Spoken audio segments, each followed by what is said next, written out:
You think the secrets to wealth are hidden in stock charts and crypto wallets? You're wrong. The most brutal financial lessons aren't taught in business school. They're etched into the ruins of empires. We're not talking about aliens or lost technologies. We're talking about the one thing that never changes: human nature. The same greed that built the pyramids also buried them. The same debt that fueled Roman legions also poisoned their economy. And the same short-sightedness that cleared Mayan jungles is clearing your bank account. Forget your technical analysis for a moment. Today, we perform a financial autopsy on the ancient world. Because history doesn't just rhyme.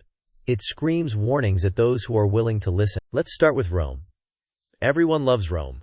Glory, power, aqueducts.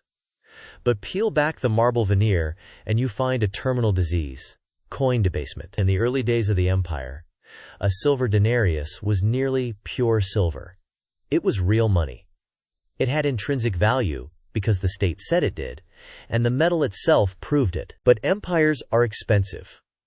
Wars, monuments, and a sprawling bureaucracy don't pay for themselves. Instead of raising taxes and facing public outrage, emperors found a clever, insidious solution. They started clipping coins, shaving off the edges, and later mixing the silver with cheaper metals like copper. They debased the currency, creating more money from the same amount of precious metals. This is the ancient equivalent of printing money.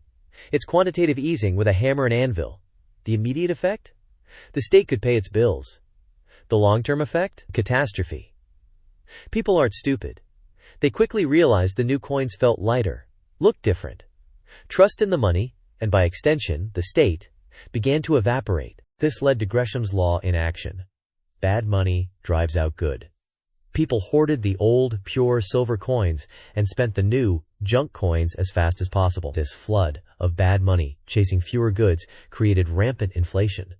The price of wheat, for example, skyrocketed over 200-fold in a century. Your life savings, held in the official currency, became worthless dust. The lesson is brutal and timeless. When a government can create money out of thin air, it will. And when it does, the value of your labor and your savings is stolen, not by a thief in the night, but by the very authority meant to protect you. Sound familiar? Look at the balance sheets of modern central banks. The technology has changed, but the psychology of power has not. Now let's travel to ancient Egypt, the civilization of permanence. For 3,000 years it seemed eternal, supported by the predictable flood of the Nile. This predictability was both its greatest strength and its fatal flaw. The entire economy was centrally planned by the pharaoh, who was seen as a god. They owned everything: the land, the labor, the grain. This is the ultimate command economy. The problem with such a rigid, top-down system is its complete lack of adaptability.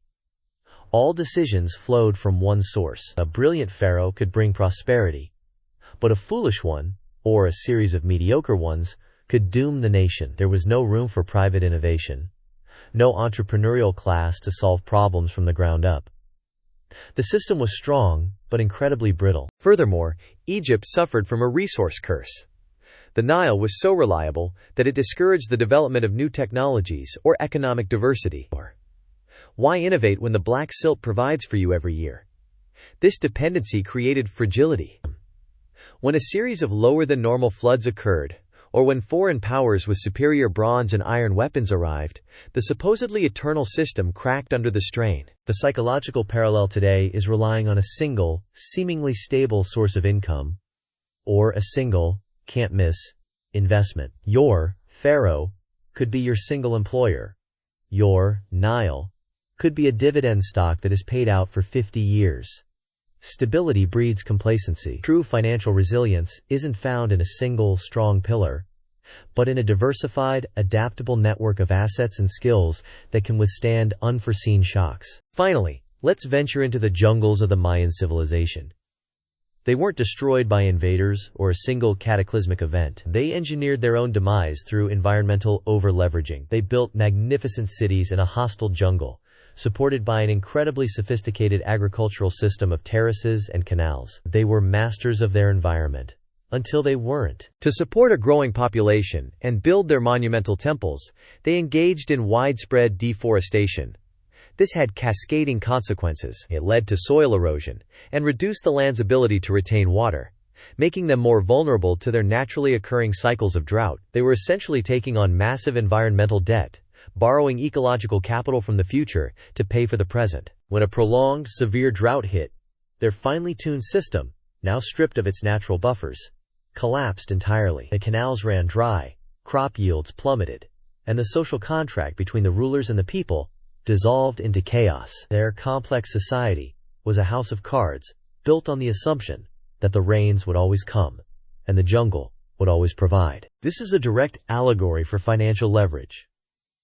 Using debt to invest can amplify gains spectacularly in good times, but it also amplifies losses. It removes your margin of safety. Like the Maya, many modern investors and corporations are leveraged to the hilt, operating on the assumption that the market will always be stable, that credit will always be available. When the drought comes a recession, a market crash, their entire system implodes. So what are the hidden secrets of these ancient civilizations? It's not one thing, but three faces of the same fundamental failure. Rome teaches us that you cannot debase your way to prosperity.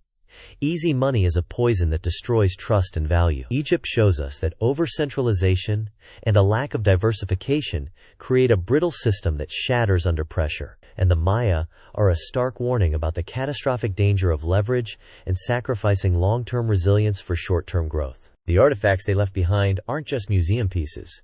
They are invoices for lessons unlearned. The core problem is always psychological. It's the hubris to believe you can get something for nothing, the short-sightedness to ignore second-order consequences, the complacency that settles in during long periods of stability. We are no different. We have faster computers and more complex derivatives, but the same flawed human brains that ran these societies into the ground. Therefore, the wisest financial strategy is a psychological one. Distrust systems that promise infinite growth on a finite planet. Value real assets over promises printed on paper. Diversify not just your portfolio, but your skills and income streams.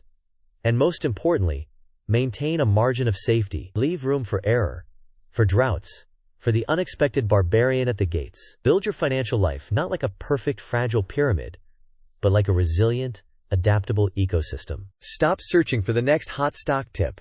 The best alpha isn't in the future, it's buried in the past. Study the ruins. They have more to teach you about risk management than any textbook ever will.